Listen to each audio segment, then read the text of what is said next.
Hey guys, नमस्कार and welcome back to Earth Politics. Now, father of all deals. जी हाँ, mother of all deals के बाद अब father of all deal US यानी कि United states and India के बीच में डन हो गई है। लेकिन इस डील के डन होने के साथ साथ ना दुनिया भर में लोगों के दिमाग में कई सारे क्वेश्चंस उठ रहे हैं।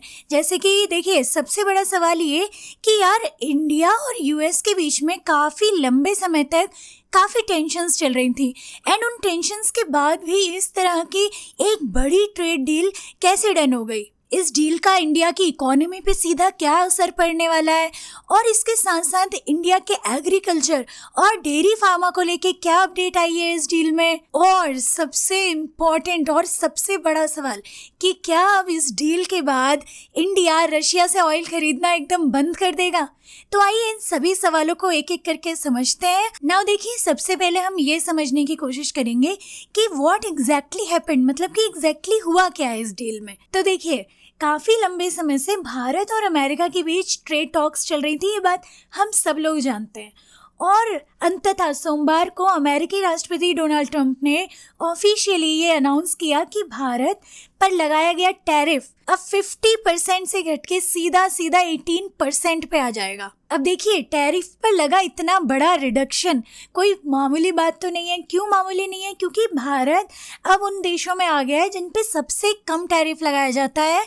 यहाँ पे मैंने एक फोटो भी लगाया है, इसमें आप देख सकते हो कि ब्रिक्स देशों और अन्य देशों पे कितना टैरिफ है। तो देखिए, रूस पर अमेरिका लगाता है 50%, ब्राज़ील पर 50%, चीन पर 34% और इसके साथ साथ बाकी सभी जो हमारे साउथ एशिया और एशिया से रिलेटेड देश है ना, उन पे सभी पे सबसे ज़्यादा टैरिफ अमेरिका लगाता है। तो देखिए, भारत पर अब टैरिफ लग रहा है 18%, जो कि अपने आप में एक बहुत बड़ी डील है, जिससे इंडिया अब लो टैरिफ कंट्रीज की कैटेगरी में आ गया है। देखिए, ये बोला जा रहा है कि ये जो अनाउंसमेंट हुई ना, वो ऐसे ही नहीं आई है। इससे पहले मोदी जी और ट्रंप के बीच में एक फ़ोन कॉल हुई एंड उसके बाद फ़ोन पे कन्वर्सेशन करने के बाद इस डील का अनाउंसमेंट ट्रंप ने किया। अपने सोशल मीडिया प्लेटफॉर्म ट्रुथ पे उन्होंने डील का अनाउंसमेंट किया। उसमें ट्रंप ने लिखा है, उन्होंने दावा किया है कि भारत आगे चलकर रशियन ऑयल की खरीद कम करेगा और यूएस से एनर्जी इंपोर्ट्स को बढ़ाएगा।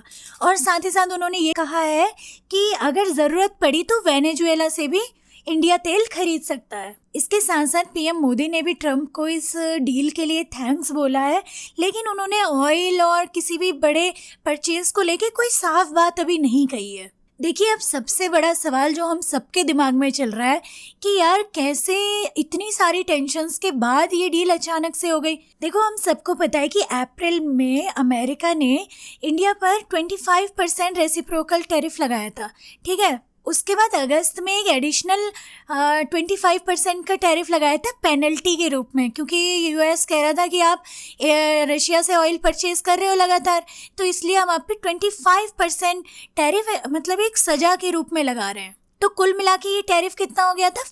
50% टैरिफ यूएस लगा रहा था इंडिया पर। और ये तो हम सबको पता है कि क्यों रशिया से ऑयल परचेज करने पर बार बार ट्रंप नाराज़ हो जाते हैं और टैरिफ लगाते हैं। क्योंकि देखो, यूक्रेन और रशिया वॉर चल रहा है और ट्रंप नहीं चाहते कि ये वॉर आगे बढ़े।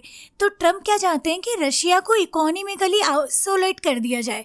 अगर कोई देश रशिया से कोई भी परचेज नहीं करेगा, इंपोर्ट एक्सपोर्ट करना बंद कर देगा, तो अपने आप रशिया इकोनॉमिकली आइसोलेट हो जाएगा। इसीलिए 25% टैरिफ पेनल्टी के रूप में भारत पे लगाया गया था। तो देखिए, इसी बीच इस डील को लेके भारतीय संसद में भी काफ़ी चर्चा हुई और ख़ास तौर पे किस पे चर्चा हुई है? एग्रीकल्चर को लेके चर्चा हुई है। तो इसी के साथ साथ गवर्नमेंट ने रात में ये क्लियर कर दिया था कि हमने एग्रीकल्चर पर भारत का स्टैंड कॉम्प्रोमाइज़ नहीं किया है। हमने बहुत ही सावधानी के साथ एक बैलेंस्ड अप्रोच अपनाई है एग्रीकल्चर इंपोर्ट्स के मामले में। इसमें ये बताया गया है कि जो सेंसिटिव फार्म प्रोडक्ट्स हैं ना इंडिया के, उन्हें सुरक्षित रखा गया है। एफटीए के सभी जो एग्जिस्टिंग रूल हैं वो सारे फॉलो किए जाएंगे। और जो जीरो ड्यूटी एक्सेस की बात हो रही है ना, जिसका ट्रंप भी दावा कर रहे हैं, तो वो ये बताया जा रहा है, इंडिया द्वारा ये बताया गया है कि लीस्ट सेंसिटिव प्रोडक्ट्स को ही दिया जाएगा, मतलब कि बहुत कम प्रोडक्ट्स को ही दिया जाएगा। क्योंकि देखिए ये कोई न्यू कंसेशन नहीं है, ये सारे वही प्रोडक्ट्स हैं जिन्हें भारत अपने जो पहले के भी FTA है ना उन सब पे अलाउ करता है, इंक्लूडिंग जो अभी UK के साथ FTA हुआ है एंड ऑल। तो इसी वजह से जो इंडिया के कुछ एक्सपर्ट्स हैं वो कह रहे हैं कि अगर यूरोपीय यूनियन वाली जो FTA हुआ वो मदर ऑफ ऑल डील्स है, तो फिर ये जो अमेरिका वाला डील हुआ है ये निश्चित तौर पर फादर ऑफ ऑल डील्स है। आप कमेंट सेक्शन में बताइए कि आपकी नज़र में ये डील कैसी है और क्या है। नाउ यहाँ पे सबसे बड़ा सवाल ये है कि इस डील से इंडिया की इकोनॉमी पे क्या असर पड़ेगा। क्या ये डील भारत की इकोनॉमी के लिए लॉन्ग टर्म में उतने ही फ़ायदेमंद है जितनी शॉर्ट टर्म में दिख रही है। तो देखिए अगर हम थोड़ी सी पॉजिटिविटी से शुरू करें तो देखिए सबसे पहले फ़ायदा है इंडियन एक्सपोर्टर्स को मिलने वाला, क्योंकि US मार्केट में अब भारतीय जो प्रोडक्ट होंगे ना वो ज़्यादा कॉम्पिटिटिव होंगे, क्योंकि टैरिफ बर्डन काफ़ी कम हो चुका है।